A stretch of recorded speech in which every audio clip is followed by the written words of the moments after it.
ठीक है स्टूडेंट्स, तो अभी हम क्या कर रहे हैं कि एक सैम्पल पेपर सॉल्व करने जा रहे हैं, सैम्पल टेस्ट पेपर। और जो फॉर्म डी के लिए अनाउंस किया गया है, फॉर्म डी के जो टेस्ट देने वाले मॉर्निंग और इवनिंग। तो केयू के अंदर जैसे मैंने बताया आपको कि तमाम जो फील्ड्स होती हैं, तमाम फील्ड्स के टेस्ट पैटर्न सेम होता है। 20 इंग्लिश, 20 केमिस्ट्री, 20 फिज़िक्स, 20 बायोलॉजी या मैथमेटिक्स और 20 जनरल नॉलेज। वो लेकिन वो सैम्पल पेपर अलग अलग आ रहे होते हैं। तो ये फार्मेसी का सैम्पल पेपर है मॉर्निंग इवनिंग प्रोग्राम का, वो सॉल्व करा रहा हूँ। लास्ट टाइम जो मैंने कराया था आपको UBIT के लिए था, सैम्पल पेपर था, तो वो पास पेपर भी थे। तो वो सब मतलब पैटर्न सब में सेम होता है, क्वेश्चन अलग अलग होते हैं बस, ठीक है।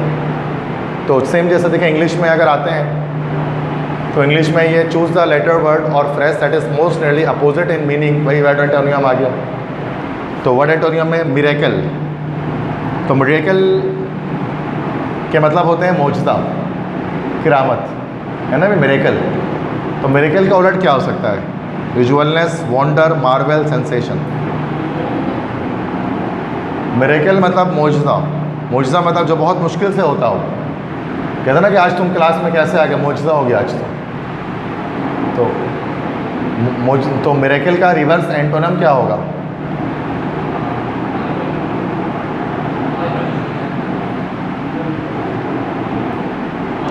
ना, यूजुअलनेस, जो यूजुअली होता हो, आमतौर पर जो होता हो। एक इंसान अगर रोज़ाना क्लास में आ रहा है तो यूजुअलनेस है, यूजुअली आता ही है। और मिरेकल कब होता है? जब बहुत अरसे बाद कोई चीज़ हो।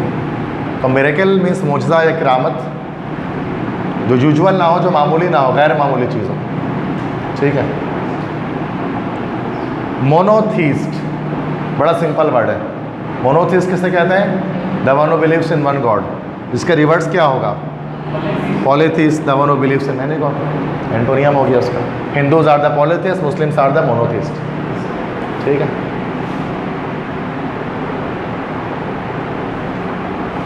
नेक्स्ट है complete the sentences by choosing the मतलब वर्ड, अप्रोप्रिएट वर्ड, वही word fill the blanks. Crystal was breaks easily, dash handle it with care, so that, so much, so well. Crystal वास आराम से टूट जाता है तो उसे सही से या एहतियात से उसको हैंडल करो। तो अगर सो दैट सिर्फ सो होगा, so handle it with care, so that क्यों कहेंगे? So that handle it. अगर है ना सो दैट के बाद फिर वर्ब कोई सब्जेक्ट आता है, so that he will not do this, ऐसे होता है। लेकिन यहाँ पर हैंडल इट विथ क्या, डायरेक्ट वर्ब आ गया ना तो सो आएगा। सो हैंडल तो उसको हैंडल करो केयर के साथ, ठीक है। तो सो दैट नहीं हुआ यहाँ पर। बहुत आसान था ये, वैसे गलत बताया आप लोगों ने। The police do not understand how the thieves dash the house.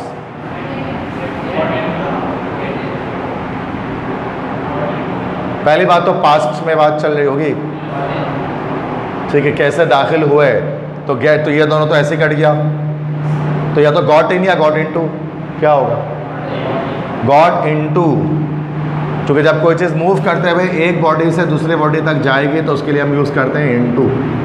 Movement हुई ना, इनटू द हाउस, बाहर से अंदर दाखिल हुए। जैसे the frog jumped into the pond, the boy ran into the class. जब कोई चीज़ बाहर से भागते हुए अंदर आए तो इनटू लगाते हैं। और इन जब अंदर ही हो, जैसे I am teaching in the class but I am coming into the room, not in the room, समझ गए? तो वो तो बाहर से भागे तो गॉट इनटू द हाउस होना चाहिए।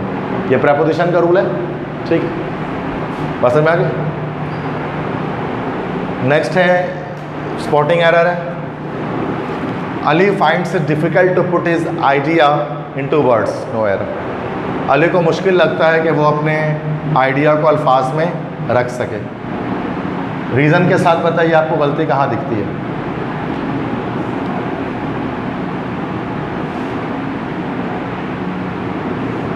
रीज़न भी देना होगा अगर आपको गलती बताएंगे। You have to provide the reason as well. कहाँ गलती है? डी में, to put his idea into words, सही है। यस, नो एरर, कोई गलती नहीं है इसमें, परफेक्ट सेंटेंस है ये। तो there are no mistakes in this sentence, बिल्कुल परफेक्ट है। अली के साथ फाइंड्स लगा हुआ है, बिल्कुल सही है। Finds it difficult to put, to के साथ फर्स्ट फॉर्म आती है, ये भी सही है। आइडिया इनटू वर्ड्स, ये भी सही है।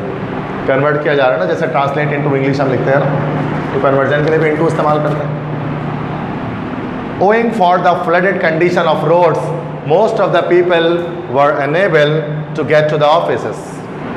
सोचें और बताएं, रीज़न के साथ बताएं गलती क्या है इसमें। ये कोई एरर नहीं है तो भी बता दें।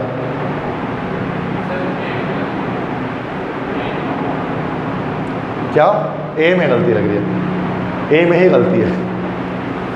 owing for नहीं होता है, owing to होता है। owing to the flooded condition, ठीक है, वजह से, 22, ठीक।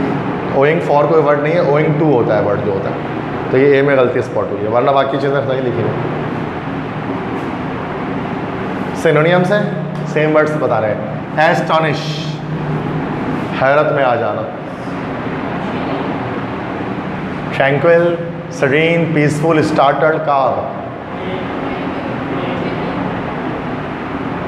ट्रैंक्विल नहीं, ट्रैंक्विल का मतलब होता है पीस, खामोशी, that is tranquil. Tranquil tranquil नहीं हो सकता। यह सरीन का मतलब भी सेम होता है, काम, खामोश। सरीन, काम एंड सरीन एक साथ ये वर्ड आते हैं।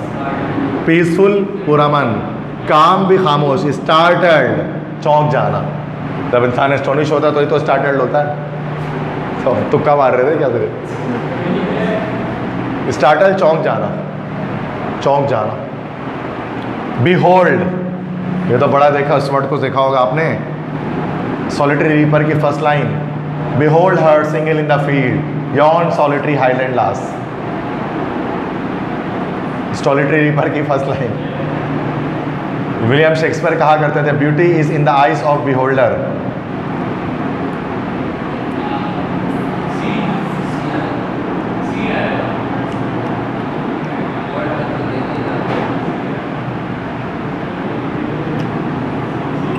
सी से मुराद दिखने वाला, सी, हाँ ये सी होगा। बिहोल्ड मतलब होता है देखना, बिहोल्डर देखने वाला। Beauty is in the eyes of, खूबसूरती देखने वालों की आंखों में होती है। वो सॉलिटरी रीपर में था ना, behold her single in the field, मैंने उसको देखा खेत में अकेली थी। यॉन सॉलिटरी हाईलैंड लास, खेत फसल काटने वाली लड़की। सेकेंड ईयर में पढ़ा था पोम, सॉलिटरी रीपर, वहाँ पे भी था बिहोल्ड का वर्ड। तो सिनोनियम में उसका सी हो जाएगा। अच्छा, पैसेज है, पैसेज को रीड आउट करेंगे और उसके आंसर देंगे। पढ़े पैसेज, मैं भी पढ़ता हूँ साथ में। Young people must be educated in modern science, सही है। It's methods and it's mental attitudes, without this education they will find the modern world utterly incomprehensible, but they can not be good citizens of the world of their own or national state unless they are intellectually and imaginatively aware of the values which underlie human beliefs, motives and conduct.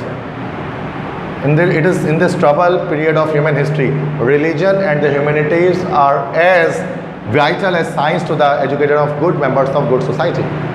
ये first में एक book थी ना, उसमें एक chapter था science and society के नाम से, तो वहाँ से इसको पैसेज को निकाला गया है। मतलब incomprehensible can be best replaced by, incomprehensible किसे कहता है? Understandable, explicable, reasonable beyond their understanding. Incomprehensible का क्या मतलब होता है? देखो, कॉम्प्रिहेंसिबल का मतलब तो जो चीज़ आपके समझ में आ रही, जो आपके पल्ले पड़ जाए, और जो पल्ले ही ना पड़े वो इनकॉम्प्रिहेंसिबल है। यस, बियॉन्ड देयर अंडरस्टैंडिंग, इसका सिनोनियम है। Troubled period of human history refers to, किस मुश्किल दौर, कठिन दौर, किस दौर को कहा जा रहा है? Primitive times, modern times, good times, bad times. Modern times को कहा जा रहा है, जदीद दौर में ही साइंस को पढ़ना ज़रूरी है, तो that is troubled period modern times को। प्रिमिटिव टाइम मतलब पुराना वक्त, पुराना दौर। तो ये आसान था पैसेज, कोई मुश्किल नहीं था। तो ये टेक्स्ट बुक से उठाया गया ये पैसेज हमारे। केमिस्ट्री के क्वेश्चन देखते हैं अब, देखते हैं किस तरह के सवाल आए हैं। Dehydration of ethanol in the presence of sulfuric acid at high temperature results in the formation of what? देखो, इथेनॉल की जब डिहाइड्रेशन करेंगे ना तो दो चीज़ें बनती हैं। अगर 1 मोल अगर आप इथेनॉल ले लेते हो और सल्फ्यूरिक एसिड लेते हो और लो टेम्परेचर पर लेते हो तो वाटर मॉलिक्यूल रिमूव हो जाएगा इसमें से और ये C2H4 बन जाएगा इथीन। अब अगर आप इथेनॉल लेते हो और आप हाई टेम्परेचर पे लेते हो, sulphuric acid a dehydrating agent, water molecule remove कर सकता है सल्फ्यूरिक एसिड किसी भी मॉलिक्यूल में से, एंड हाई टेम्परेचर है।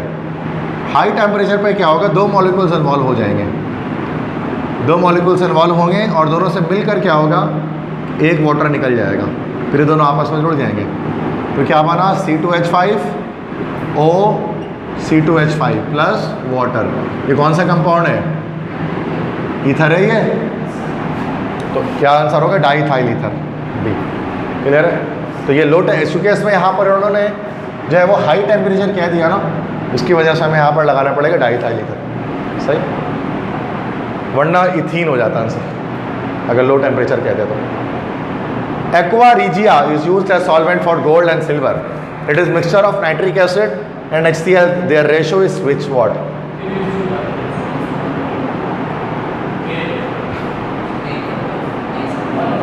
One is to three. पहले नाइट्रिक एसिड लिखा हुआ है फिर हाइड्रोक्लोरिक, तो 1:3 होना चाहिए ना। अगर नाइट्रिक एसिड पहले होता तो फिर 3:2, वो HCl पहले होता तो 3:1 हो जाता। मतलब इन्होंने जिस पैटर्न पे दिया है उस पैटर्न पे रेशो बताना है ना, तो पैटर्न तो 1:3 का निकलेगा, क्योंकि नाइट्रिक एसिड 1 मोल होता है और ये 3 मोल्स लिया जाता है। वो तो बुक आपने रट्टा लगा लिया होगा 3:1, क्योंकि उसमें बुक के अंदर पहले राइट वो होता है HCl होता है, ठीक है।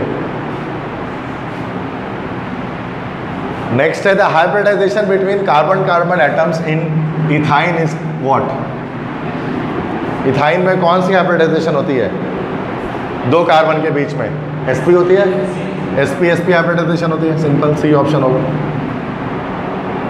नेक्स्ट है Tollens reagent, Tollens test is used for the identification of aldehyde and is characteristic by dash.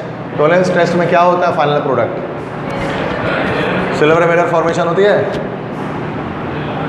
तो क्या हो जाएगा, appearance of mirror, B option correct होगा। तो एनईडी का टेस्ट देखा कि वो मतलब सॉरी केजू का टेस्ट इजी होता है, केमिस्ट्री भी आपने देखा, इतना मुश्किल नहीं है, आसान है। नेक्स्ट है फॉर्मिक एसिड है, हीट किया जा रहा है, सॉरी सल्फ्यूरिक एसिड इस्तेमाल किया जा रहा है, और आप जानते हैं सल्फ्यूरिक एसिड कौन सा एजेंट होता है, dehydrating agent. It can remove water molecule from any molecule. तो अगर इसमें से अगर इसको नहीं कहा, अच्छा यहाँ पूछे सल्फ्यूरिक एसिड क्या है, तो मैं तो बता ही चुका हूँ, डिहाइड्रेटिंग एजेंट है, ठीक है। तो किसी भी मॉलिक्यूल से क्या कर सकता है, वाटर बाहर निकाल सकता है, सल्फ्यूरिक एसिड, तो ये डिहाइड्रेटिंग एजेंट होता है, ठीक है। नेक्स्ट है दिस आइसोब्यूटेन, IUPAC में क्या होगा, 2-मिथाइल प्रोपेन, सिंपल है।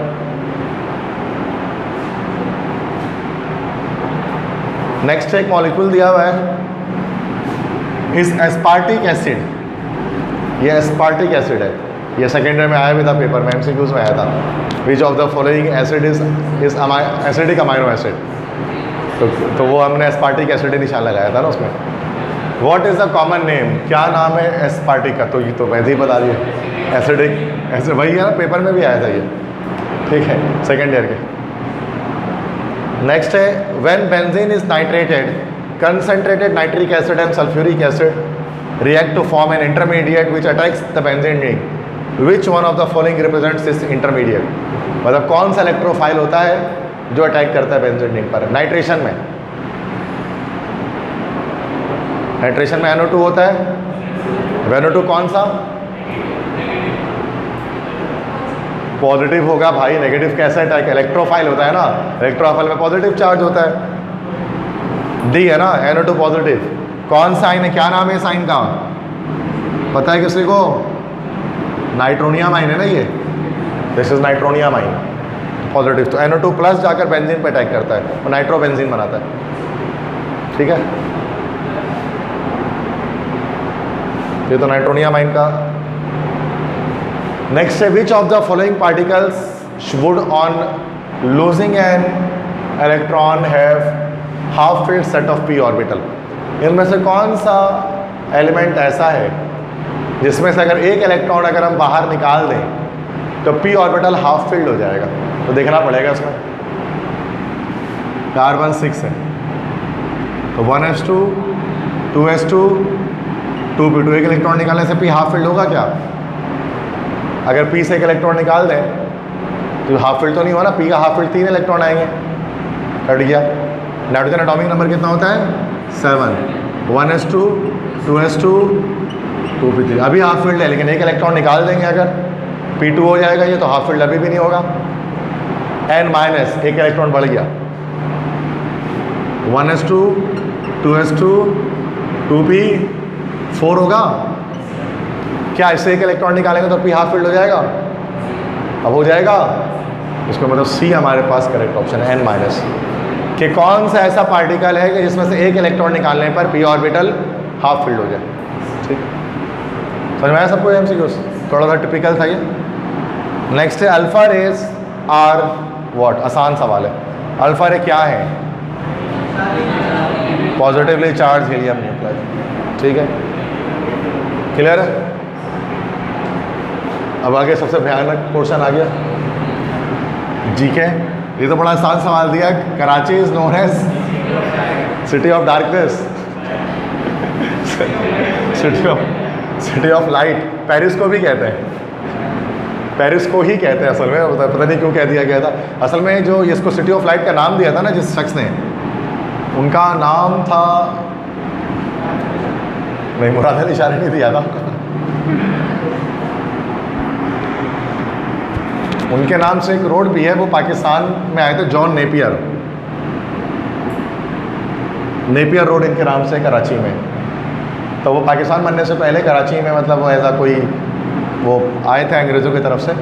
तो जब वो जब रात के वक्त आए थे ना, तो वैसे नॉर्मली पूरी दुनिया में क्या होता है कि रात जब होती है तो अंधेरा छा जाता है, लेकिन कराची शहर में क्या होता है कि जब रात होती है, रात में भी रोशनी फैली होती है ना। चूँकि जो चाँद की रोशनी जब रिफ्लेक्ट करती है ना समंदर पे, तो समंदर से रोशनी वापस रिफ्लेक्ट हो रही होती है, इसलिए रात के वक्त इतनी रोशनी भी होती है कराची शहर में कि आप रात में भी आप किताब खोलकर आप पढ़ लो अगर बाहर निकलो तो ये इस वजह से इसको सिटी ऑफ लाइट कहा जाता था। इसलिए नहीं कि बत्तियाँ ज़्यादा हैं, यहाँ तो लोड शेडिंग है, यहाँ समंदर की रोशनी बहुत आती है, that's the city of light. Next है CNN स्टैंड्स फॉर। CNN एक न्यूज़, दुनिया का पहला न्यूज़ चैनल था, या फर्स्ट 24 आवर्स न्यूज़ चैनल जो 24 घंटे न्यूज़ देता था। अब तो जियो वगैरह बहुत कुछ आ गए, लेकिन दुनिया का सबसे बड़ा पहला जो चैनल था जो 24 आवर्स न्यूज़ चैनल टेलीकास्ट करता था वो था CNN।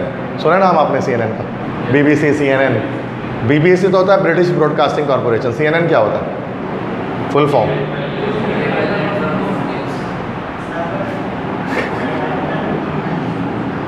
CB option, cable news network, this is CNN, उसकी शॉर्ट फॉर्म। ठीक है, तो यूनिवर्सिटी ऑफ कराची के लिए जीके आपको पता है 20 मार्क्स का क्वेश्चन आता है, चाहे वो फार्मेसी दो, DPT दो, UBIT दो, BScs, BSSC सब में आता है। उसके वाले से कुछ बेसिक पॉइंट्स हैं याद रखने के, वो आप याद रखेंगे। जो इम्पोर्टेंट मुझे लगता है कि वो जीके के लिहाज से पता होना चाहिए हर स्टूडेंट को, तो वो चीज़ वो क्वेश्चंस मैं आपको दिखा देता हूँ। क्वेश्चंस नहीं है बल्कि जस्ट कुछ इन्फॉर्मेशन डिलीवर करनी है, तो आप देखते रहे। फर्स्ट है कि पाकिस्तान के हवाले से चीज़ें याद रखनी है कि पाकिस्तान के गवर्नर जनरल्स, पाकिस्तान के गवर्नर जनरल टोटल 4 हैं पाकिस्तान में। गवर्नर जनरल का रुतबा प्राइम मिनिस्टर और प्रेसिडेंट से भी ऊपर हुआ करता था। पहले गवर्नर जनरल कायद मोहम्मद अली जिन्ना थे, जो 15 अगस्त 1947 में गवर्नर जनरल बने, और 11 सितंबर 1948 में जो है वो उनकी वफ़ात हुई, तभी उनकी जो है उन्होंने वो ओहदे से हटे। उसके बाद सेकंड गवर्नर जनरल थे ख्वाजा नाज़िमुद्दीन, थर्ड थे मलिक गुलाम मोहम्मद, और जो फोर्थ थे मेजर जनरल सिकंदर मिर्ज़ा। 1955 से 56 तक ये रहे थे।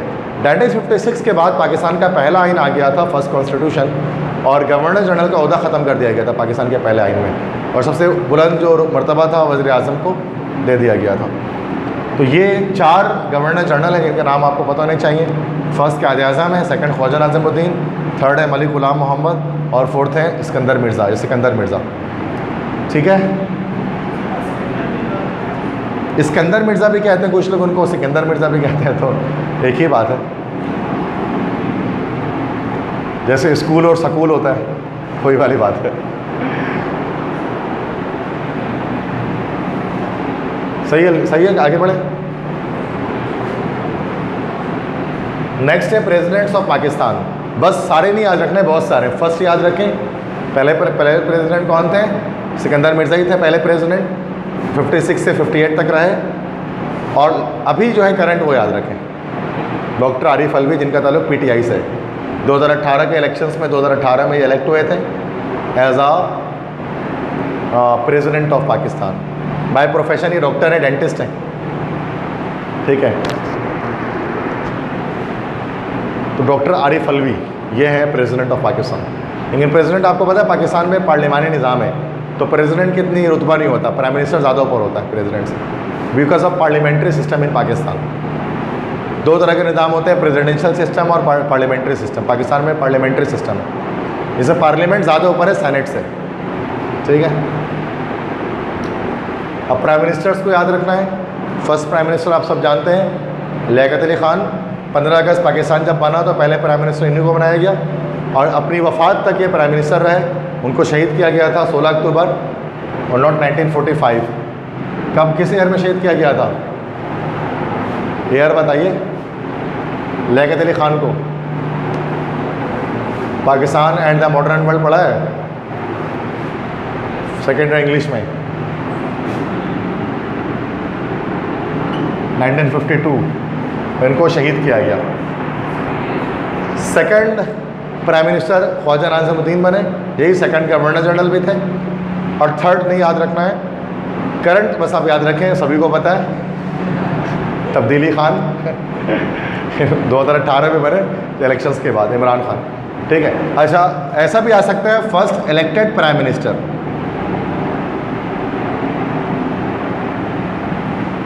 ये जो कि लियाकत अली ख़ान और ख्वाजा नाज़िमुद्दीन इलेक्टेड नहीं थे, सेलेक्टेड थे।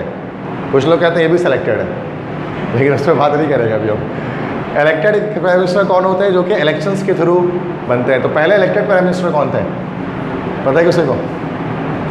ये भी याद रखिएगा, जुल्फ़िकार अली भुट्टो। पीपल्स पार्टी भी इन्होंने बनाई थी। He was the first elected prime minister. इनसे पहले जो प्राइम मिनिस्टर थे सब सेलेक्टेड थे। फांसी क्यों दी गई थी? कत्ल केस पर दी गई थी एक, अब वो एक लंबी कहानी है, कत्ल केस पर क्यों दी गई थी, ठीक है, वो एक अलग बात है। अब इस पर फ़िलहाल मैं ऑन रिकॉर्डिंग नहीं कह सकता, ठीक है, क्योंकि सिंध से बहुत बच्चे देखते हैं हमें और सिंधी होते हैं जियाले। वो कहते जिया भुट्टो, वो वाली साहब तो यहाँ तो है ना। अच्छा, वाइस प्रेसिडेंट पाकिस्तान में याद रखिएगा सिर्फ एक ही आए हैं और उनका नाम है नूरुल अमीन। बंगाल से इनका ताल्लुक़ था, नूरुल अमीन का 1971 से 73, ठीक है। तो बस पाकिस्तान में वाइस प्रेसिडेंट नाइब सदर एक ही थे, नूरुल अमीन थे, और ना इनसे पहले कोई ना इनके बाद कोई। ये भी याद रखिए, नूरुल अमीन 1971 से 73 इनका टेन्योर था। ईयर याद नहीं भी रखे तो नाम याद रख लें, बस नाम पूछेंगे, पूछ लिया तो।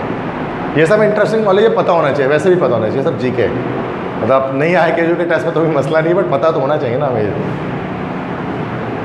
अब मार्शल लॉ एडमिनिस्ट्रेटर, वैसे तो 3 बार मार्शल लॉ लगा है पाकिस्तान में, एक बार इमरजेंसी लगी थी। तो मार्शल लॉ अगर पूछे तो हम कहते हैं 3 टाइम्स पाकिस्तान के अंदर मार्शल लॉ लगाया गया है। मार्शल लॉ कब लगता है कि जब फ़ौज का राज हो जाता है कंट्री के अंदर, ठीक है।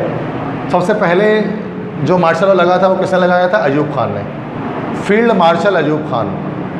फील्ड मार्शल किसे कहते हैं? Field marshal is the only 5 star general, वैसे मैक्सिमम 4 स्टार तक होता है, 4 स्टार जनरल तक जाते हैं। 5 स्टार जनरल होता है फील्ड मार्शल। पाकिस्तान के तारीख़ में बस एक थे।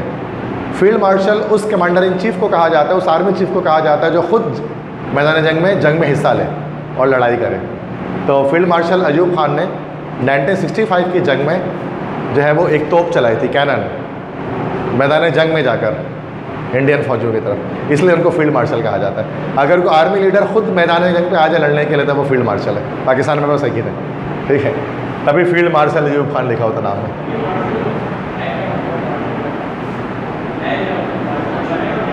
मार्शल लॉ क्या है? देखो, 2 चीज़ें होती है, एक हमारे पास होती है डेमोक्रेसी, डेमोक्रेसी, दो वर्ड से निकले। डेमो मतलब होता है पीपल और क्रेसी मतलब होता है government. The government of the people is called democracy, जिसको उर्दू में तुम लोग पढ़ते हो जमहूरियत, है ना। डेमोक्रेसी में क्या होता है, हर इंसान को राज करने का हक होता है। हम और तुम, मैं भी प्राइम मिनिस्टर बन सकता हूँ, तुम भी बन सकते हो अगर वोटिंग मिल जाए तो। हर इंसान को हक है कि वो राज करे।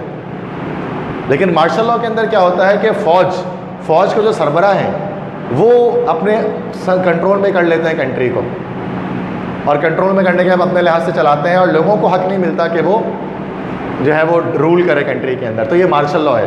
दुनिया भर में इसको क्या समझा जाता है, गलत समझा जाता है। मतलब पाकिस्तान में 3 बार रह चुका है, इंडिया में मार्शल लॉ एक बार भी नहीं लगा। मार्शल लॉ को जो गलत समझा जाता है।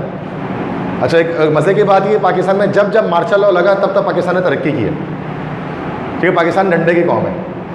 डंडा मारोगे तो संभलती है, नहीं तो ऐसे नहीं संभलती है। इसलिए ये डंडा मारा करते थे फौज, तो संभल के रहते थे सब। वरना होना ये चाहिए कि डेमोक्रेसी होनी चाहिए, जमहूरियत होनी चाहिए, ठीक है। तो जमहूरियत एक अलग चीज़ है, मार्शल लॉ एक अलग चीज़ है। फ़ौज की हुकूमत इसके अंदर होती है मार्शल लॉ के अंदर, है ना। मिलिट्री की गवर्नमेंट होती है, जबकि गलत है। शायर वगैरह है, फैज़ अहमद फैज़ वगैरह, उसको जब मार्शल लॉ लगता था तो उसके ख़िलाफ़ बात करते थे। ज़ियाउल हक के दौर में उन्होंने मतलब ख़िलाफ़ बात की उनकी, सुना कि हम देखेंगे, लाजिम है कि हम भी देखेंगे वो दिन के जिसका वादा है हम देखेंगे, जो लोहे अज़ल में लिखा है हम देखेंगे, जब जुल्म सितम के कोहे गिरा रुई की तरह उड़ जाएंगे हम, महकूमों के पाँव तले ये धरती धड़ धड़ धड़केगी, और अहले हकम के सरों पर जब बिजली कड़कड़ करकेगी हम देखेंगे, है ना। तो जब अर्ज़ खुदा के काबे से सब बुत उठवाए जाएंगे हम, अहले सफ़ा मरदूद हरम मसनद पे बिठाए जाएंगे, सब ताज उछाले जाएंगे, सब तख्त गिराए जाएंगे हम देखेंगे। सुना है ना, ये उठेगा अनहलक का नारा जो मैं भी हूँ और तुम भी हो, और राज करेगी खल्क़े खुदा जो मैं भी हूँ और तुम भी हो। ये डेमोक्रेसी पर लिखा था। जब मार्शल लॉ आता था तो शायर खड़े हो जाते थे और इस तरह की नज़में लिखते थे कि हमें राज करना है, ठीक है। तो सबसे पहले फील्ड मार्शल अयूब खान, ठीक है। उसके बाद है जनरल आगा मोहम्मद यहया खान, सिर्फ यहया खान भी कहते हैं, जनरल यहया खान, ये सेकंड थे। थर्ड थे जनरल ज़ियाउल हक, ये वो था थर्ड वन। यहया खान के दौर में ही जो है वो हुआ था कि जो बांग्लादेश है वो टूटा था, 1971 का दौर था ये। उसके बाद जनरल ज़ियाउल हक है, ज़ियाउल हक के दौर में ही सोवियत अफ़गान वॉर हुई थी, जब अफ़गानिस्तान में तालिबानों ने रूस से लड़ाई की थी, और ज़ियाउल हक ने ही फ़ौज जो है पाकिस्तानी फ़ौज तालिबानों को सपोर्ट के लिए भेजी थी, रशिया को तोड़ने के लिए। ये थे जनरल ज़ियाउल हक। इनको बड़ा मर्द मोमिन, मर्द हक कहा जाता है। उन्होंने बड़ा इस्लामाइज़ करने की कोशिश की थी पाकिस्तान को। मतलब पाकिस्तान पहले थोड़ा सेकुलर सा था, उस लिबरल सा था, तो उसको थोड़ा उन्होंने इस्लामाइज़ किया था, फंडामेंटल स्टेट बनाया था। और ज़ियाउल हक के बाद जो आखिरी आया था ना, ये तो हम इनको एमरजेंसी कह सकते हैं, हम इसको मार्शल लॉ नहीं कह सकते। एक एमरजेंसी का नफाज किया था जनरल परवेज़ मुशर्रफ ने, ये भी आर्मी लीडर थे, लेकिन उसको मार्शल लॉ नहीं कह सकते थे। और पूरी टाइप की हुकूमत है, 50% डेमोक्रेसी, 50% मार्शल लॉ। मतलब इलेक्शंस तो होते थे, लेकिन धांधली बहुत होती थी कि मुस्लिम लीग कायदे आज़म के एक बंदे को उठाकर उन्होंने प्राइम मिनिस्टर बना दिया, जिसको जानते ही कोई नहीं था, ना वो पार्टी कोई थी। मतलब धांधली के ज़रिए दिखाया था डेमोक्रेसी है, लेकिन पीछे मार्शल लॉ ही था। तो वो एमरजेंसी कहलाते हैं, जनरल परवेज़ मुशर्रफ के दौर में थी। तो ये 4 मार्शल लॉ एडमिनिस्ट्रेटर हैं। जब मुशर्रफ ने लड़ाई की थी, हिस्सा लिया था, कारगिल वो 1990s में हुई थी। आगे आएगा उसके बारे में, जंगों के बारे में भी आएगा पाकिस्तान की, वो भी पूछते हैं कब हुई थी कारगिल वॉर। और कोई अलग अलग जंगों के बारे में, पाकिस्तान ने 4 जंगें लड़ी है ना बड़ी। इंडो कश्मीर वॉर है, एक 1947 में लड़ी गई इंडो कश्मीर वॉर, एक 1965 में लड़ी गई डिफेंस डे जिसमें मनाते हैं, 1971 में लड़ी गई जिसमें बांग्लादेश अलग हुआ, और एक कारगिल वॉर है। तो बताओ कि इसमें 90s का दौर था, 90s के दौर में लड़ी गई है, ठीक है। लेकिन इसमें फिर सीज़ फायर हो गया था, सीज़ फायर से मुराद जंग बंदी हो गई थी, नवाज शरीफ का दौर था वो, ठीक है। नेक्स्ट है प्रोविंशियल गवर्नर, अच्छा सॉरी फेडरल गवर्नर शायद पहले आएंगे, नहीं आए, चलो सही।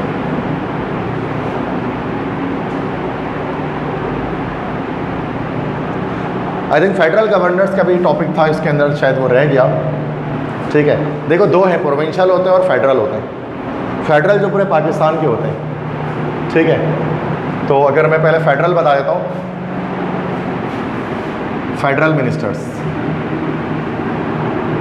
गवर्नर्स नहीं होंगे, बल्कि सॉरी हमारे पास ये वो है गवर्नर्स का, ठीक है, कैबिनेट आगे जाकर आएगी, आ जाएगी।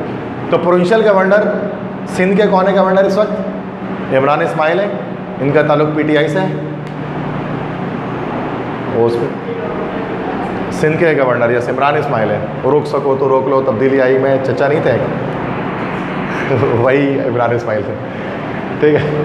सेकंड है पंजाब में मोहम्मद सरवर, पंजाब के गवर्नर हैं। केपीके के हैं शाह फरमान, और बलूचिस्तान के हैं सैयद ज़हूर अहमद आगा। गवर्नर्स वैसे इतना मशहूर नहीं होते हैं, चूँकि सीएम जो होता है ना उनकी ज़्यादा वर्थ होती है। तो इमरान इस्माइल का तो लाजमी याद रखें, जो हमारे सिंध के हैं, ठीक है, गवर्नर। बाकी के भी बता दिए मैंने आपको।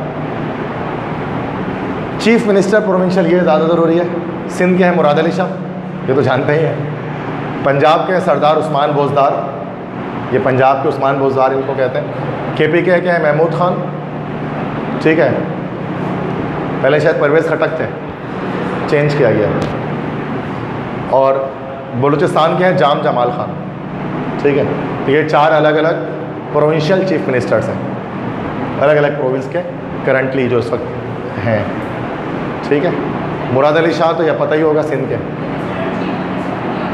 मिनिस्टर। और चीफ मिनिस्टर तमाम मिनिस्टर्स के हेड हैं, वज़ीर आला, और इनके नीचे सारे मिनिस्टर्स आएंगे, वज़ीर तालीम, वज़ीर सेहत, वो सब इनके अंडर में आते हैं। चीफ मिनिस्टर सबसे बड़े मिनिस्टर हैं। वज़ीर आला जिनको उर्दू में हम कहते हैं सीएम। कश्मीर के अलग प्राइम मिनिस्टर होते हैं, आप जानते हैं, तो अब्दुल कयूम खान नियाज़ी, तो ये कश्मीर के प्राइम मिनिस्टर हैं इस वक्त, अब्दुल कयूम खान नियाज़ी। कश्मीर के पीएम अलग हैं, उनकी कैबिनेट भी अलग बनती है। तो कश्मीर के जो वज़ीर आज़म हैं वो इमरान खान नहीं है, वो अलग है, अब्दुल कयूम खान नियाज़ी। रूल्स वगैरह सब कुछ आज़ाद कश्मीर के अंदर अलग होता है। ये आज़ाद कश्मीर की बात की जा रही है, मुजफ्फराबाद उसका कैपिटल है, ठीक है। फेडरल मिनिस्टर्स हैं, वो बता देता हूँ। अब वफाकी वज़ीर, कुछ के नाम आपको पता होंगे। फॉरेन अफेयर्स किसे कहते हैं? वज़ीर ख़ारजा। वज़ीर ख़ारजा शाह महमूद कुरैशी हैं, पीटीआई के। फेडरल मिनिस्टर ऑफ डिफेंस, वज़ीर दिफा जिनको हम कहते हैं, वज़ीर दिफा है परवेज़ खटक, आप पीटीआई के हैं। वज़ीर दिफा ये भी पीटीआई के हैं। आगे मैंने पार्टी भी लिख दी, पॉलिटिकल पार्टी के साथ ताल्लुक़ है। मिनिस्टर ऑफ कम्युनिकेशन, वज़ीर मवासलात, वो मुराद सईद हैं, ठीक है, मुराद सईद है पीटीआई के। वज़ीर तालीम तो सभी जानते हैं, तब बहुत दुआएं दी आपने, शफकत महमूद साहब है वही पीटीआई के, ठीक है। उसके बाद फेडरल मिनिस्टर ह्यूमन राइट्स, शीरी मज़ारी, ओटीसी हैं, ठीक है, बाल थोड़े छोटे थे तो देखा लड़ाई करते हुए दिखती है काफ़ी जगह, यस, शीरी मज़ारी, तो वो पीटीआई के हैं। अभी ट्रैफिक वालों से भी बड़ा पटा शटा हो गया था उनका किससे आ रहा था। Federal minister of IT and telecom, Syed Aminul हक, ये एमकेएम पाकिस्तान से ताल्लुक़ रखते हैं, और ये हमारे असल में हमारे हल्के के ही एमएनए थे, लेकिन अभी फ़िलहाल उनको वक्त नहीं मिलता अपने हल्के में आने का, तो वो अभी मिनिस्टर है आईटी और टेलीकॉम। नहीं आते ना, क्या करें, इस्लामाबाद में रहते हैं वो, मिनिस्टर है ना, फेडरल मिनिस्टर बने हुए आईटी टेलीकॉम के। अच्छा, फेडरल इंटीरियर मिनिस्टर, वज़ीर दाखिला कहते हैं, शेख रशीद अहमद, सिगार पीते रहता आपने देखा होगा, तो वो AML मतलब अवामी लीग जो है उनकी पार्टी है, उससे ताल्लुक़ है। शादी नहीं की उन्होंने अब तक, शेख रशीद अहमद है, ठीक है। तो हाँ ये नीचे आएगा। नेक्स्ट है, हाँ पहले थे अब नहीं है, अब जो है ये इंटीरियर मिनिस्टर बन चुके हैं, मतलब इमरान खान ने बड़ी पोस्ट दी उनको, तरक्की हो गई है। Federal minister of law and justice, Farooq Naseem है एमकेएम के, तो वो वज़ीर कानून है और इंसाफ है। और फेडरल मिनिस्टर रेलवे के आज़म खान सवाती अब है पीटीआई के।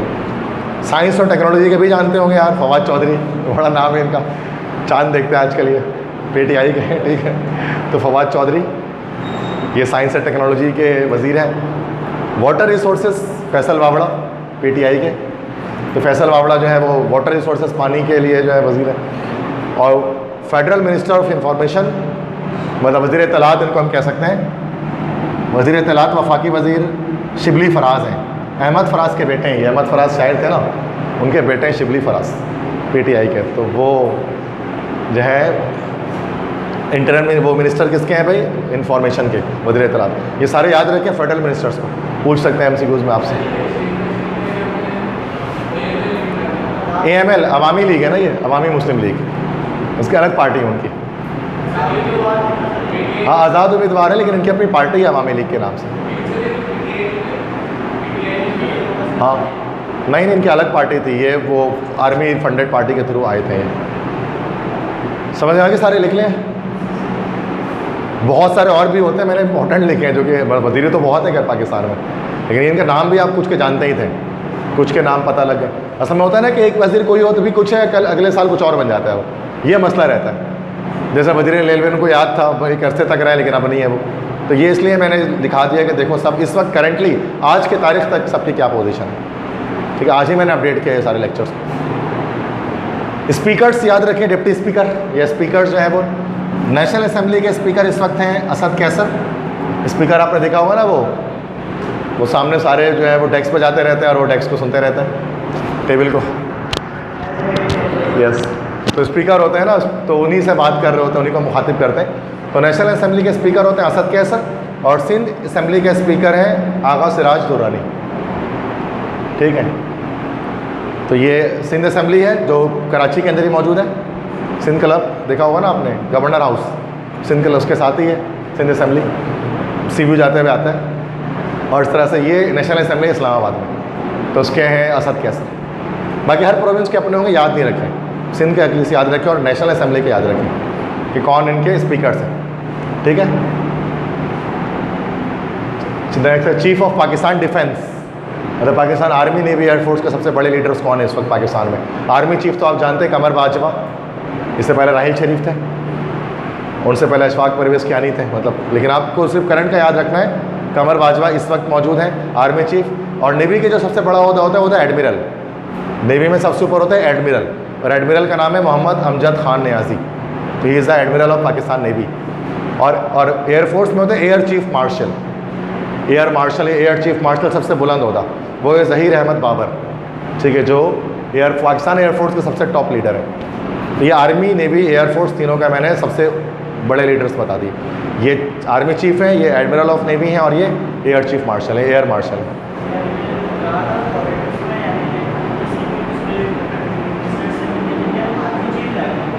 जी, आर्मी चीफ इन तमाम को कंट्रोल कर रहा होता है। आर्मी चीफ तमाम डिफेंस फोर्सेस के हेड पे होता है।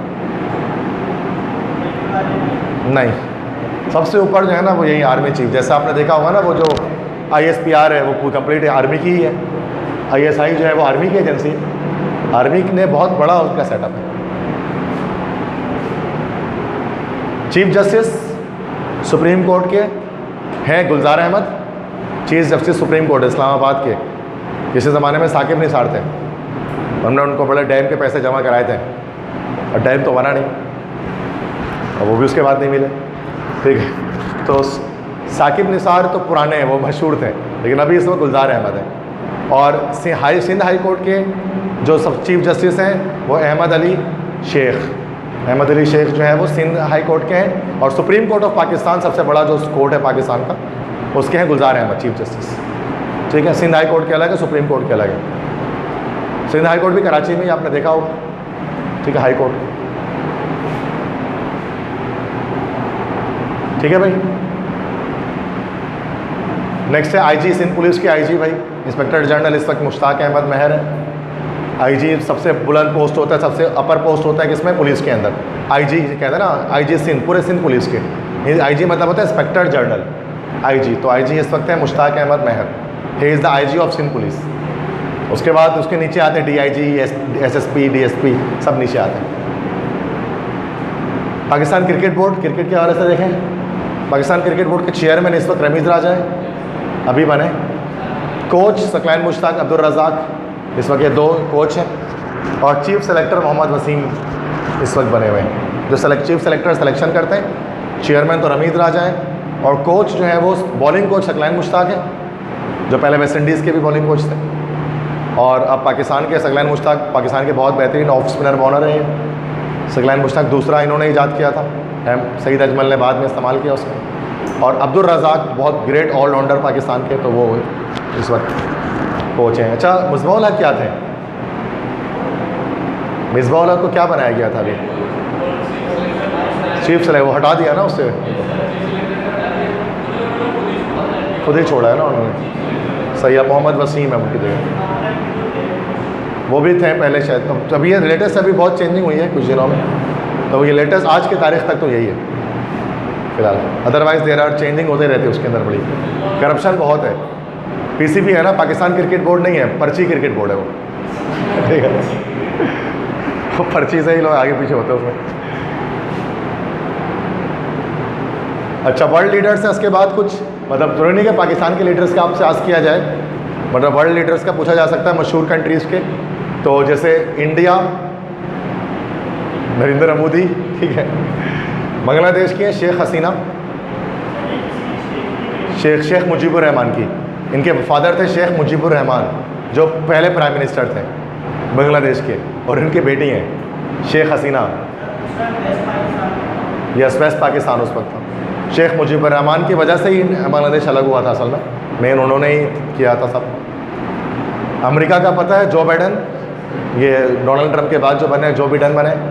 चाइना का जी जिनपिंग, थोड़ा अजीब सा नाम है जी जिनपिंग, तो ये हमारे जो चाइना के हैं। सऊदी अरबिया के प्राइम मिनिस्टर, वर्ल्ड लीडर्स की बात कर रहा मैं, बादशाहों की बात अभी नहीं कर रहा।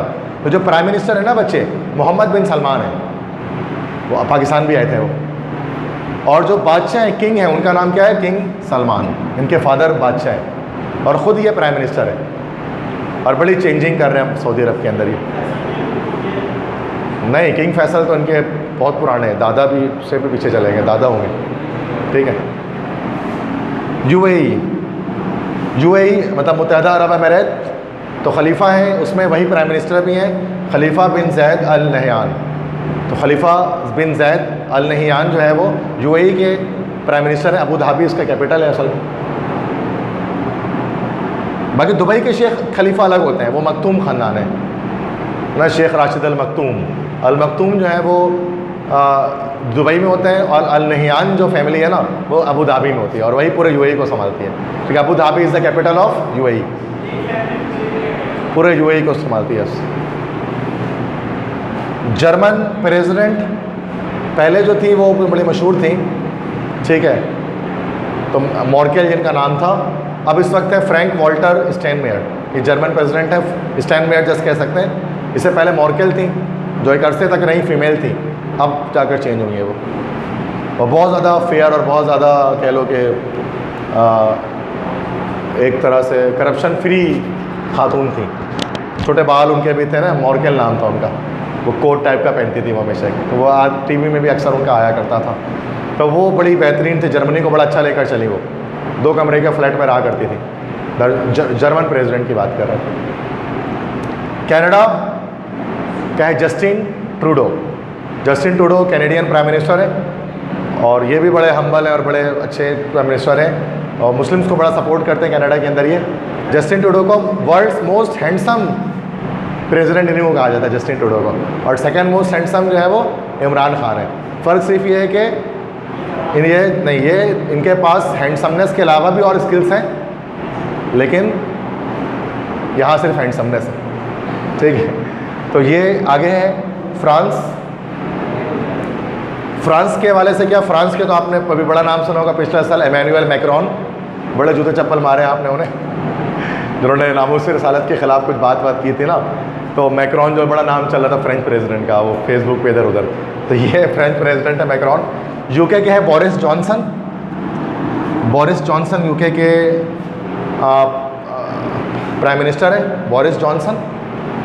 अच्छा, लंदन के जो मेयर है वो पाकिस्तानी है, वो शायद आपको पता होगा, सादिक खान वॉज अ पाकिस्तानी या पाकिस्तानी निज़ाद है, पाकिस्तान से उनके ताल्लुक़ है, and he is the mayor of London. और पहली बार ऐसा हुआ कि वो पाकिस्तानी लंदन का मेयर बने। उनकी फैमिली का ताल्लुक़ पाकिस्तान से, वो ख़ुद लेकिन लंदन में पैदा हुए। सादिक खान, फेसबुक पेज भी इनका है, तो ईद वगैरह में विशिंग करते रहते हैं, ये मतलब पाकिस्तानियों को सपोर्ट करते हैं अच्छा खासा। अफ़गानिस्तान में अभी जाकर बने हैं हसन आखुन, पिछले वाले तो भाग गए, ठीक है, ये तालिबान की तरफ से जो बने हसन आखुन अभी करंटली। रशिया के जानते हैं बड़े स्ट्रॉन्ग हैं Putin, Vladimir Putin, Russian president, तो ये भी बड़े पावरफुल लीडर हैं। ईरान के हैं इब्राहिम रईसी, ठीक है। ब्रुनाई के हैं दुनिया के सबसे अमीर तरीन इंसान, सुना होगा ब्रुनाई दारुसलाम, बहुत अमीर कंट्री है, उसके बादशाह भी यही है, प्राइम मिनिस्टर भी यही है, सुल्तान हसन अल बुल्किया। सुल्तान हसन अल बुल्किया जो है वो क्या है, वो ब्रुनाई के किंग भी हैं और प्राइम मिनिस्टर भी हैं। और ब्रुनाई बहुत अमीर तरीन कंट्री है और बहुत पैसे इनके पास हैं, मतलब बिल गेट्स से भी ज़्यादा पैसे हैं इनके पास हैं, लेकिन ये शो नहीं करता है क्योंकि बादशाह है, इस वजह से बहुत पैसे हैं। ब्रुनाई दारुसलाम जो है वो बहुत इस्लामिक कंट्री है, बहुत प्योरली और स्ट्रिक्टली इस्लामिक कंट्री है। ब्रुनाई का नाम सुना होगा आपने। तो उसमें क्या होता है कि अगर कोई इंसान चोरी कर ले तो चोरी कर लेते तो नहीं, उसको क्या करते हैं, एक महल से गुजारते हैं, महल से गुजारते हैं उसको, महल के दरवाजे से एक रास्ता होता है और आसपास सोने जवाहरात रखे होते हैं। तो चोर को कहा जाता है यहाँ से गुजर, जो लेकर जाने ले जाए यहाँ से, मतलब एक ऐसे दरवाजे, एक ऐसे कमरे से उसको गुजारते हैं जहाँ हर तरफ गोल्डन ज्वेलरी रखी होती है और चोर से कहा जाता है जो उठा के लेना यहाँ से ले जा। इतने पैसे उनके पास हैं, ये सजा है उनके लिए, चोर के लिए, ताकि चोर इतना पैसा आ जाए कि चोरी ना करे दोबारा। ये ब्रुनाई कंट्री है, लेकिन वहाँ वीज़ा इतना आराम से नहीं मिलता ब्रुनाई का किसी को भी, ठीक है। ब्रुनाई दारुसलाम पूरा नाम है इसका, ठीक है। इंडोनेशिया के आसपास है। इंडोनेशिया की कंट्री के जो है that is Joko Widodo, Indonesia के लीडर हैं। मलेशिया के इस्माइल साबरी याकूब, हाँ इंडोनेशिया भी मुस्लिम कंट्री है और नाम है, इसलिए नाम इसी तरह के होते होंगे, मुस्लिम ही है। सबसे ज़्यादा मुस्लिम पॉपुलेशन इंडोनेशिया में है ना, बिगेस्ट, सबसे ज़्यादा मुसलमान इंडोनेशिया में रहते हैं। The biggest Muslim populated country जो है दैट इज़ इंडोनेशिया। मलेशिया में अभी इस वक्त है इस्माइल साबरी याकूब। पहले मलेशिया के अंदर एक बड़े लीडर थे, नाम मैं शायद भूल रहा हूँ, महातीर मोहम्मद, महातीर मोहम्मद का नाम सुना होगा, वो बड़े ग्रेट लीडर थे। अब जाकर वो ये हैं, वो इस्माइल साबरी याकूब बने। सीरिया शाम के, इनका भी नाम सुना होगा, बशारुल असद, जो जुल्म करते हैं सुन्नी मुसलमानों पर, और बड़ा जो जुल्म हो रहा है वो बशारुल असद की फ़ौजी कर रही है। बशारुल असद के कहने पर जो बेचारे मासूम शाम के मुसलमान छोटे बच्चे बड़े सब मर रहे हैं उसमें। बशारुल असद सीरियन प्राइम मिनिस्टर है। कतर के हैं शेख तमीम बिन हम्माद अल सानी, ये भी बड़े पैसे इनके पास हैं। शेख तमीम बिन हम्माद अल सानी, ये कतर के प्राइम मिनिस्टर हैं। इजिप्ट के हैं अब्दुल फ़ताह अल सीसी। अब्दुल फ़ताह अल सीसी हैं जो कि अल फतह से ताल्लुक़ रखते हैं और पिछली बार इजिप्ट के अंदर काफ़ी मसाइल आए थे और इजिप्ट के एक लीडर थे ना जिनके प्रोटेस्ट चल रही थी, मुझे नाम नहीं याद आ रहा अभी, तो अल सीसी ने उनको हरा दिया था, फ़ौज की तरफ से थे ये। तो एक तरह से डिक्टेटरशिप ही है वहाँ पर, मिलिट्री मतलब मार्शल लॉ ही चल रहा है इजिप्ट के अंदर, और जनरल अल सीसी जो है वहाँ के प्राइम मिनिस्टर बने हुए इजिप्ट के अंदर। तो ये कुछ दुनिया के मशहूर कंट्री हैं, उनके मशहूर प्रेसिडेंट्स और लीडर्स हैं। क्लियर है? तो ये है तो दुनिया में 205 मुल्क, बट मैंने 205 नाम नहीं लिखे यहाँ पर, वो बिला वजह याद करने की चीज़ है, क्यों याद करें, इतने तो पता होने चाहिए। क्योंकि मैंने सबकी बताई, आपको भी पता था अक्सर का, हाँ सर इसको हम जानते हैं, कहीं नाम तो सुना है इसका, ठीक है। मतलब जो चीज़ आपको पता है ना, मैं उसको एक सीक्वेंस में लगा रहा हूँ बस, कि ऐसे ऐसे। क्रिकेट वर्ल्ड कप के हवाले से कुछ रिकॉर्ड्स हैं, वो देख लें। क्रिकेट के हवाले से भी काफ़ी क्वेश्चन उठाते हैं जन जीके के अंदर KU में। करंट वर्ल्ड चैम्पियंस, इंग्लिश मतलब इंग्लिश को लिख दिया इंग्लैंड, अभी वर्ल्ड कप चैम्पियन तो इंग्लैंड है क्रिकेट के। और 92 के विनर्स कौन थे? पाकिस्तान, देखिए जीता है Pakistan. Current world cup T20 champions कौन है? West Indies. याद है आखिरी में ब्रैथवेट ने छक्के मारे थे, remember the name, remember the name. अच्छा, तो कार्लोस ब्रैथवेट किसको मारे थे? बेन स्टोक्स को, बेन स्टोक्स को मारे थे।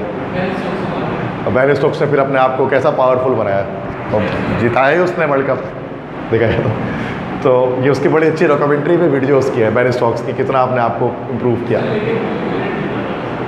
वो अलग बात है, जो जीता तो वो तो जीता रहा। तो next most world cup winner कौन है भाई?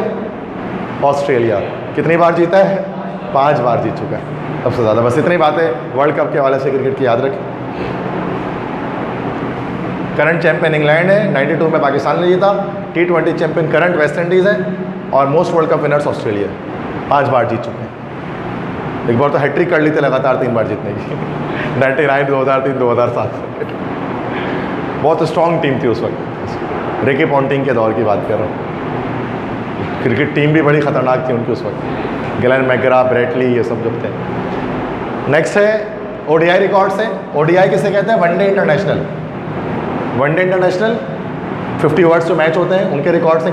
क्रिकेट में इंटरेस्ट है तो पता होगा। सबसे ज़्यादा रन जो बनाया है तो सचिन तेंदुलकर ने इंडिया के, मोस्ट रन्स हैं ओडीआई में इनके पास। हाईएस्ट इंडिविजुअल स्कोर अकेले खड़े होकर सबसे ज़्यादा रन किसने बनाया है? इंडियन रोहित शर्मा ने 264 नॉट आउट। मतलब वनडे में सबसे ज़्यादा रन यही है, 264 रन बना दिए। कैसे बना दिए भाई? मोस्ट सेंचुरीज, सबसे ज़्यादा सेंचुरी सचिन तेंदुलकर की है, कितनी है? 49। सबसे ज़्यादा 50 भी सचिन तेंदुलकर की, 96।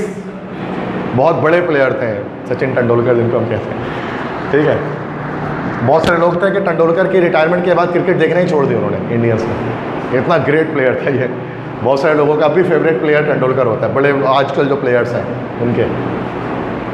तो बाकी में एक प्लेयर थे, हमने देखा इनको, मतलब कि लाइव इनके मैचेस को। आप लोगों के दौर में तो रिटायर हो गए थे। डिविलियर्स की है 31 बॉल्स में।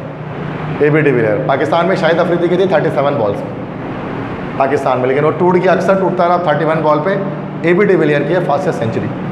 सबसे ज़्यादा सिक्सेस, सबसे छक्के शाहिद अफरीदी ने मारे भाई, 351 sixes in ODI. Chris Gayle इनसे पीछे है, क्रिस गेल काफ़ी पीछे है।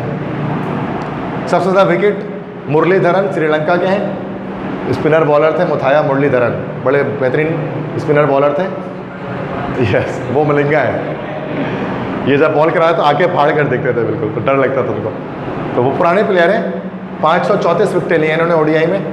Youngest player on debut, debut पर यंगेस्ट प्लेयर जो थे हसन रज़ा पाकिस्तान के, सिर्फ 14 साल की उम्र थी जब ये पहला मैच उन्होंने खेला था अपना। वनडे इंटरनेशनल मैच की बात कर रहा हूँ। ओडीआई में सबसे छोटे प्लेयर पाकिस्तान के हसन रज़ा थे, 14 साल उम्र की उम्र थी और उन्होंने मैच खेला था अपना। तो ये रिकॉर्ड पाकिस्तान के पास है।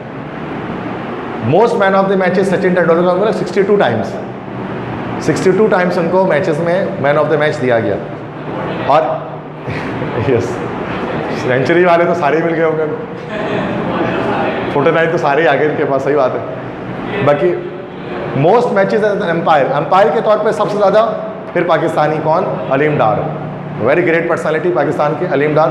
211 मैचेस में ओडीआई में उन्होंने एज एन एम्पायर अपनी फराइज़ को सरअंजाम दिया। बहुत बेहतरीन उनके जजमेंट्स होती हैं पाकिस्तान की और दुनिया मानती है उसको। वही फाइनल होता है। क्रिकेट रिकॉर्ड समझ में आ गई है। मेन ये सब रिकॉर्ड्स हैं, इसमें से पूछा जा सकता है कि बता सबसे ज़्यादा रन किसने बनाया ओडीआई के अंदर। टेस्ट के कुछ रिकॉर्ड्स हैं, वो देख लें। टेस्ट के ज़्यादा नहीं रखे क्योंकि टेस्ट देखते ही काम है लोग। टेस्ट मैचेस आपको पता है 5 डेज तक चलते हैं, अलग अलग इनिंग्स चलती हैं। सबसे ज़्यादा रन टेस्ट में भी सचिन तेंदुलकर के पास है, ओडीआई में भी उनके पास है, याद रखना। हाईएस्ट इंडिविजुअल स्कोर वहाँ रोहित शर्मा का था, यहाँ है ब्रायन लारा, वेस्ट इंडीज़ के थे ये।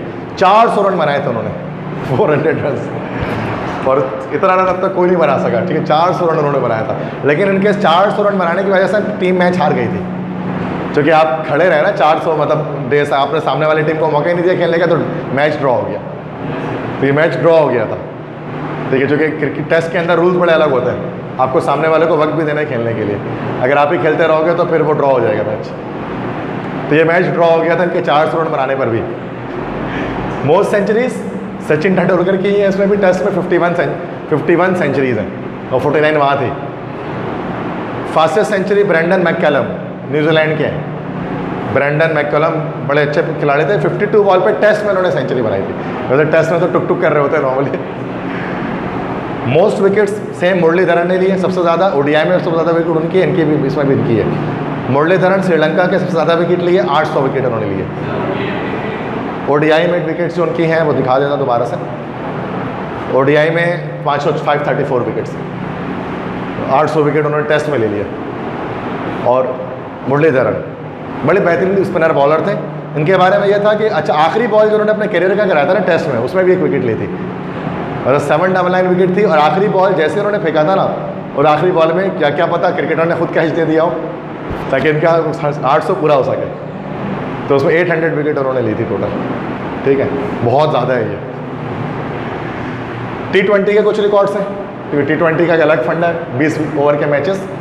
सबसे ज़्यादा रन इस वक्त विराट कोहली के पास है, क्योंकि तेंदुलकर के दौर में तो था ही नहीं T20। तो विराट कोहली इंडियन प्लेयर है। Highest individual score Aaron Finch का है, ऑस्ट्रेलिया से है 172। T20 में 172 मार दिया उन्होंने, बहुत है। हाँ, मैक्सिमम है। सबसे ज़्यादा छक्के डाले हैं मार्टिन गप्टिल ने। गप्टिल जो है वो न्यूजीलैंड का प्लेयर है, अच्छे प्लेयर थे काफ़ी, अभी भी हैं शायद या रिटायर्ड है, मुझे नहीं पता। मार्टिन गप्टिल ने 147 सबसे ज़्यादा छक्के लगाए हैं। सबसे ज़्यादा विकेट्स के लिए हैं वो जो तुम बता रहे हो लसित मलिंगा, ये वो है लंबे बाल वाले, पहाड़ी बकरा जैसा देखा है ना, उस टाइप के थोड़े लगते हैं। लसित मलिंगा 107 विकेटें उन्होंने ली हैं, 107। और सबसे ज़्यादा मैचेस अंपायर में ये भी अलीम डारी थे, 53 मैचेस में अंपायरिंग कर चुके हैं। और सबसे ज़्यादा अंपायरिंग T20 में, टेस्ट में और साथ में ये ODI सब में अलीम डार ने सबसे ज़्यादा मैचेस में अंपायरिंग किया। क्लियर है? ये सारे PDF में शेयर कर दूंगा आपको इसकी, आप वहाँ से भी एक बार रिव्यू कर लेना। आखिरी ये फीफा फुटबॉल वर्ल्ड कप है। फुटबॉल वर्ल्ड कप से कुछ फुटबॉल अगर आप देखते हैं वर्ल्ड कप में, तो सबसे ज़्यादा जो जीत है, सबसे ज़्यादा विन्स है ब्राज़ील की है, 5 बार जीता है ब्राज़ील ने, ठीक है। पिछली बार तो बहुत बुरी तरह हारा था, सेमीफाइनल की बात शायद है, नहीं उसके भी पिछली जर्मनी के टाइम में। लास्ट जो वर्ल्ड कप हुआ था, करंट चैम्पियंस है फ्रांस, अभी करंट चैम्पियन फ्रांस है। 2018 में जो वर्ल्ड कप हुआ था तो फ्रांस उसमें जीती थी, और रशिया में हुआ था, वो मॉस्को में इसका फाइनल मैच था, रशिया के कैपिटल मॉस्को में। यस, बाकी सबसे ज़्यादा गोल जो किया है world cup, FIFA world cup में, वो क्लोज ने किया है, क्लोज जर्मनी के हैं, ठीक है। ये और 16 गोल उन्होंने किया है, 16 गोल्स किए हैं टोटल वर्ल्ड कप मैचेस में। और total time for football games, मतलब कितना टाइम होता है फुटबॉल में आपको पता है, 90 मिनट्स का होता है, 1.5 घंटे का। 45 मिनट पहले होता है, फिर हाफ टाइम होता है, फिर 45 मिनट होता है। अगर दोनों टीम मैचेस अगर दोनों के गोल बराबर हो, फिर क्या होता है, एक्स्ट्रा टाइम मिलता है। एक्स्ट्रा टाइम कितना मिलता है?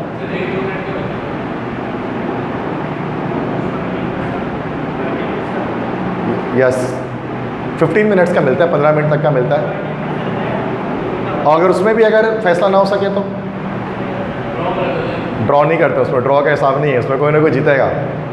फिर होता है पेनल्टी किक्स आती है ना, फिर एक एक करके सब गोल मारते जाते हैं, उसमें फैसला हो ही जाता है पेनल्टी किक्स में फाइनल।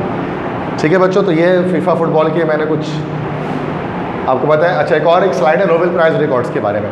अभी क्रिकेट और फुटबॉल का कर लिया ना मैं तब, क्योंकि KU के टेस्ट के अंदर क्रिकेट से भी सवाल दे देते हैं कुछ ना कुछ।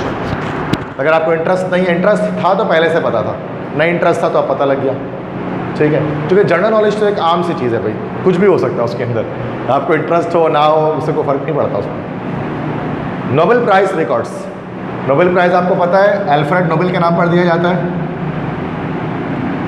अल्फ्रेड नोबेल जिन्होंने क्या बनाया था पहली बार, डायनामाइट के इन्वेंटर हैं, पता है इनके बारे में, अल्फ्रेड नोबेल, उनके नाम पर नोबेल प्राइज़ दिया जाता है। उन्होंने डायनामाइट बनाया था। उस डायनामाइट से अच्छे काम, बुरे काम, दोनों तरह के काम हुआ करते थे।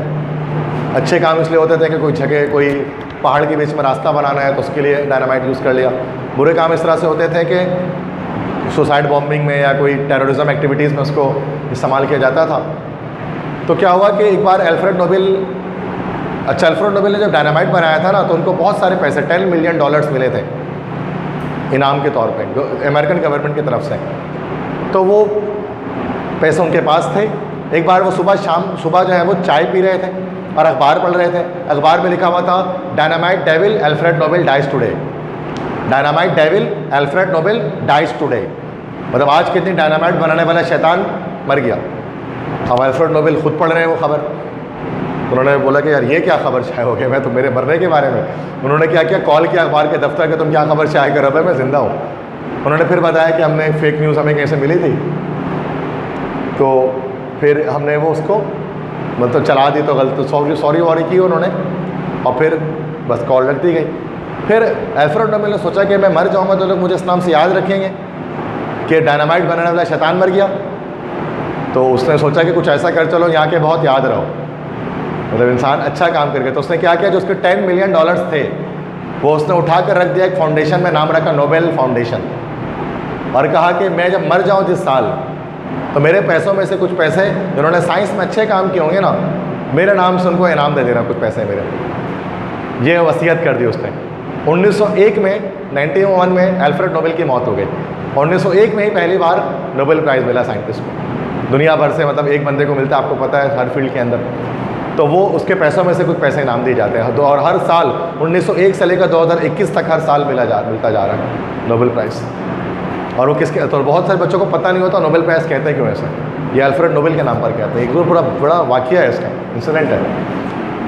तो उसके बारे में कुछ रिकॉर्ड्स याद रखने हैं नोबेल प्राइज़ के, कि सबसे मैडम क्यूरी वाहिद साइंटिस्ट हैं जिनको 2 अलग अलग सब्जेक्ट में नोबेल प्राइज़ मिला है। फिज़िक्स और केमिस्ट्री में दोनों में अलग अलग मिला है इनको, ठीक है। मतलब कोई ऐसा और कोई दुनिया का साइंटिस्ट नहीं है 2 अलग अलग फील्ड्स में उसको नोबेल प्राइज़ मिले। मैडम क्यूरी वाहिद है। और मैडम क्यूरी के हस्बैंड पैरी क्यूरी फर्स्ट फीमेल भी थी जिनको मिला था, ठीक है। और दोनों अलग अलग सब्जेक्ट में भी उन्होंने जो है वो फिजिक्स केमिस्ट्री में लिया नोबेल प्राइज़। पैरी क्यूरी हस्बैंड थे मैरी क्यूरी के, उनको भी नोबेल प्राइज़ थे, या मैडम क्यूरी के, उनको भी नोबेल प्राइज़ से नवाजा गया। तो वाहिद हस्बैंड और वाइफ की जोड़ी है जिनको दोनों को नोबेल प्राइज़ दी गई। एक और रिकॉर्ड है, पैटिट क्यूरी डॉटर है मैडम क्यूरी की, उनको भी नोबेल प्राइज़ दिया गया। दुनिया भर से एक बंदे को मिलता है, और वैसे पूरी फैमिली को मिला है, मतलब अम्मी अब्बू और बेटी को भी मिला नोबेल प्राइज़। तो बहुत पढ़ने लिखने वाली फैमिली होगी भाई है। मतलब नोबेल प्राइज़ बहुत बड़ी चीज़ होती है, दुनिया भर में एक बंदे को मिलता है। Next the first Nobel prize was given in 1901, जो मैंने बता दिया आपको। नोबेल प्राइज़ अवार्ड किया जाता है अलग अलग, देखो, फिजिक्स में, केमिस्ट्री में, मेडिसिन में, मतलब बायोलॉजी की फील्ड में, लिटरेचर में, अदब में, और 5वां पीस, मतलब अमन का नोबेल प्राइज़। तो 5 सब्जेक्ट में दिया जाता है अलग अलग। तो 5 नोबेल प्राइज़ हर साल दिए जाते हैं, फिजिक्स, केमिस्ट्री, मेडिसिन, लिटरेचर और पीस। पीस में अमन के लिए आपने कोई काम बड़ा किया हो तो उसमें आपको मिलेगा। पाकिस्तान में 2 नोबेल प्राइज़ आए हैं, एक पर हमें प्राउड है और एक पे नहीं है। प्राउड जिन पे है वो है डॉक्टर अब्दुल सलाम। 1979 में फिजिक्स का नोबेल प्राइज़ उनको किया था। इन्होंने GUT पेश की थी, पता था, ग्रैंड यूनिफिकेशन थ्योरी, GUT, जो डॉक्टर अब्दुल सलाम ने पेश की थी। पंजाब के शहर झंग में रहा करते थे, झंग में, और इनको नोबेल प्राइज़ से नवाजा गया था। स्टीवन वाइनबर्ग के साथ उन्होंने काम किया था। स्टीवन वाइनबर्ग और डॉक्टर अब्दुल सलाम दोनों ने मिलकर एक थ्योरी पर काम किया था, और उस थ्योरी को कहते हैं GUT, grand unification theory. Einstein कहा करता था, आइंस्टाइन इनसे पहले गए, आइंस्टाइन कहा करता था दुनिया में 4 फोर्सेस हैं। एक फोर्स है ग्रेविटी, एक फोर्स है इलेक्ट्रोमैग्नेटिज्म, थर्ड फोर्स है वीक न्यूक्लियर फोर्स, और चौथी कौन सी फोर्स है, स्ट्रॉन्ग न्यूक्लियर फोर्स। आइंस्टाइन कहा करता तो दुनिया में 4 तरह की ताकतें हैं, 4 तरह की, तो ग्रेविटी है, या इलेक्ट्रोमैग्नेटिज्म है, या वीक न्यूक्लियर फोर्स है, या स्ट्रॉन्ग न्यूक्लियर फोर्स है। तो डॉक्टर अब्दुल सलाम और स्टीवन वाइनबर्ग ने कहा कि ये जो दोनों फोर्स है ना, वीक न्यूक्लियर और स्ट्रॉन्ग न्यूक्लियर फोर्स, ये एक ही फोर्स है, और इसको उन्होंने नाम दिया था कौन सी फोर्स का, यूनिफाइड फोर्स। ये दोनों अलग अलग फोर्सेज नहीं है, एक ही हैं। और यही थ्योरी कहलाती थी ग्रैंड यूनिफिकेशन थ्योरी, जिसमें स्ट्रॉन्ग और वीक न्यूक्लियर फोर्स को यूनिफाई कर दिया गया था, और इसी बुनियाद पर उनको नोबेल प्राइज़ से नवाजा गया था। और इसमें उन्होंने अलग अलग पार्टिकल्स की डिस्कवरी की थी कि आटम के अंदर और भी पार्टिकल्स हो सकते हैं, उनका खोज निकाला जाए तो। और इसी बुनियाद पर फ्रांस और स्विट्ज़रलैंड ने मिलकर सर्न लेबोरेटरी का क़याम किया। सर्न का नाम सुना है? सर्न, LHC, लार्ज हैड्रॉन कोलाइडर, एक पार्टिकल एक्सेलरेटर है बहुत बड़ा, वो तो बहुत महंगा है, ठीक है, काफ़ी कॉस्टली पार्टिकल एक्सेलरेटर है। मतलब यहाँ से लेकर, जैसे सदर टाउन है, यहाँ से सदर तक एक पाइप गई हुई है, सदर से वापस आई हुई है, गोल पाइप, और इस पाइप के अंदर जो है ना, मतलब पाइप भी काफ़ी मोटी है, इस कमरे की इतनी मोटी पाइप है, और वो यहाँ से सदर तक और सदर से वापस आई हुई है, और पाइप के चारों तरफ इलेक्ट्रोमैग्नेट्स लगे हुए हैं, और उन पाइप्स के अंदर किया जाता है कि पार्टिकल्स को एक्सेलरेट करवाया जाता है। तो पार्टिकल्स तेज़ी के साथ मूव करते हैं, यहाँ तक कि स्पीड ऑफ लाइट से मूव करना शुरू कर देते हैं, और जब वो स्पीड में मूव करते हैं तो CMS के नाम से एक जगह होती है, CMS।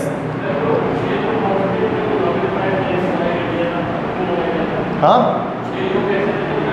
यस, मना कर दिया था, उसके बारे में भी आएगा, बताऊंगा उसमें वो क्यों वियतनाम के लिए एक मना किया गया था, अलग अलग है। एक जो है वो जीन पॉल सार्टर ने मना किया था, वो एक अलग टॉपिक है। एक में पहले इसकी कहानी तो ख़त्म करो। अब वो दो पार्टिकल्स जाके जब टकराते हैं, जब दो पार्टिकल्स जब आप CMS की जगह पर टकराते हैं ना, तो उनके अंदर फर्दर अंदर से और छोटे छोटे पार्टिकल्स निकलते हैं जिनको कंप्यूटर पर देखा जाता है। और जो अभी तक 56 पार्टिकल्स डिस्कवर हो चुके हैं एटम के अंदर, लेप्टॉन्स, फर्मियॉन्स, बोसॉन्स, क्वार्क, बहुत सारे पार्टिकल आ चुके हैं। तो वो सब पार्टिकल्स इसी CERN के अंदर डिस्कवरी उन सारे पार्टिकल्स की। सबसे बड़े एक्सपेरिमेंटल लेबोरेटरी है पूरी दुनिया की, और पूरी दुनिया के बड़े बड़े साइंटिस्ट यहाँ पर काम करते हैं। न्यूक्लियर फिजिक्स में काम होते हैं जी, बिल्कुल। और पाकिस्तान, आपको पता है, वाहिद एसोसिएट मेंबर है CERN का पूरे एशिया में। पाकिस्तान के अलावा कोई मेंबर नहीं है। क्यों? क्योंकि पाकिस्तान के ही साइंटिस्ट डॉक्टर अब्दुल सलाम के रिसर्च पर यहाँ पर काम हो रहा है।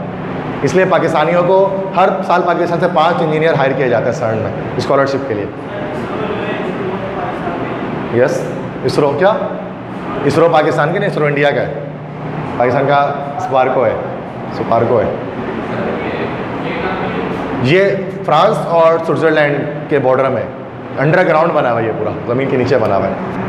इतना महंगा है कि पूरे पाकिस्तान को आप 6 बार बेच दोगे ना तब बनेगा, इतना महंगा लैब है ये CERN, ठीक है। तो इसलिए, और ये पाकिस्तान, मतलब इतना बड़ा लैब है ये, और मैं बता दूँ ना, इलेक्ट्रोमैग्नेट्स लगे हुए इसमें और ये वो। अब पाकिस्तान से हर साल 5 इंजीनियर जाते हैं यहाँ पर, या साइंटिस्ट जाते हैं वर्क करने के लिए CERN के अंदर, स्कॉलरशिप्स आती हैं उसकी, क्योंकि पाकिस्तान के बताए हुए अब्दुल सलाम पर इस पर काम हो रहा है।